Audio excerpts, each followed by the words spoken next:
ధనుసు రాశి వాళ్ళకి తప్పక సక్సెస్ సాధిస్తారు. అన్ని బ్లెస్సింగ్స్ ఉన్నాయి. సో, వీళ్ళకి చాలా మటుకు పాజిటివిటీ అనేది మనకి కనిపిస్తోంది. బట్ ఏంటంటే మోస్ట్ ఇంపార్టెంట్ మనం చూసామంటే 6th అండ్ 11th లార్డేమో కూడా ఏంటంటే 7th ఉన్నారు. ఈ రాశికి అధిపతి మనకి తెలుసు గురువు ఏమో మనకి 7th హౌస్‌లో ఉన్నారు. సో, అన్ని బ్లెస్సింగ్స్ అనేవి ఉన్నాయి. సో, ఏది వచ్చినా వీళ్ళు తప్పక నిలబడతారు అనేది మనకి కనిపిస్తోందనమాట. అదొకటి కాకుండా 12th, 10th సో ఫారిన్‌లో సెటిల్ అయ్యి అక్కడ ఉద్యోగం చేసే వాళ్ళందరికీ తప్పక చాలా బావుంటుంది. అదొకటి కాకుండాను నిరుద్యోగులకి ఫారెన్ ఛాన్సెస్ అంటే ఫారిన్‌లో వెళ్ళి సెటిల్ అయ్యే ఛాన్సెస్, అక్కడ ఉద్యోగం వచ్చే ఛాన్సెస్ మనకి ఎక్కువ కనిపిస్తున్నాయన్నమాట.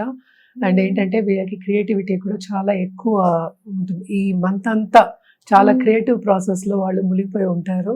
కొత్త సబ్జెక్ట్స్ నేర్చుకుంటారు. అంటే ఏంటంటే బ్లెస్సింగ్స్ ఉన్నాయి కనుక తప్పక చదువు దిశగా వెళ్ళడం గానీ, లేకపోతే హాబీస్ ఏదో ఒకటి నేర్చుకోవడం గానీ మనకి ఎక్కువ కనిపిస్తుంది. అదొకటి కాకుండా ధర్మక్షేత్రాలు సందర్శించడం, అలాగే పూజలు, పునస్కారాలు ఎక్కువ చేయడం ఇంట్లో.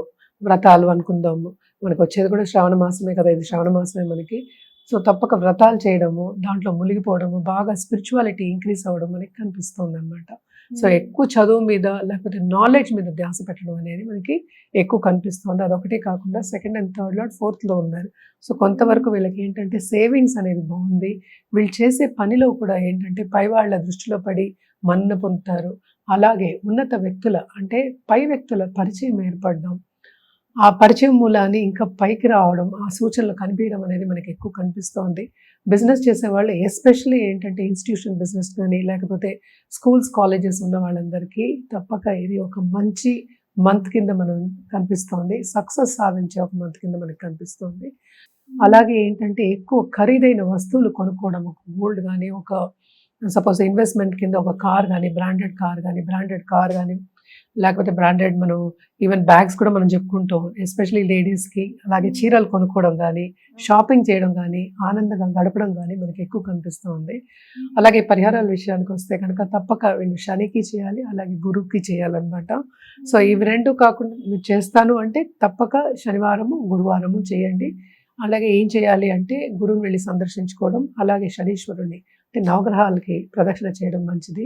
అది లేని పక్షాన్ని నవగ్రహాలకి తప్పక ఏంటంటే గురువారం నవగ్రహాల్ని పూజించడం అనేది మంచిది. అంటే ప్రదక్షిణ చేయడం, అలాగే పూజించడం అనేది మంచిదన్నమాట. అలాగే ఏంటంటే ఎవరినైనా మీరు ఫాలో అవుతున్నారు గురువునంటే తప్పక వాళ్ళ కాళ్ళు పట్టుకోవడం. అంటే ఏంటి, గురువు మీద ఫోకస్ చేసి నమ్మకం పెట్టుకోవడం అనేది వెరీ ఇంపార్టెంట్. ఆల్రెడీ మంచి సూచనలు మనం మాట్లాడుకున్నాము. సో, ఇవన్నీ చేసుకుంటూ ఉంటే ఇంకా ముందు కూడా ఫ్యూచర్ కూడా ఇంకా బాగుంటుంది వీళ్ళకి.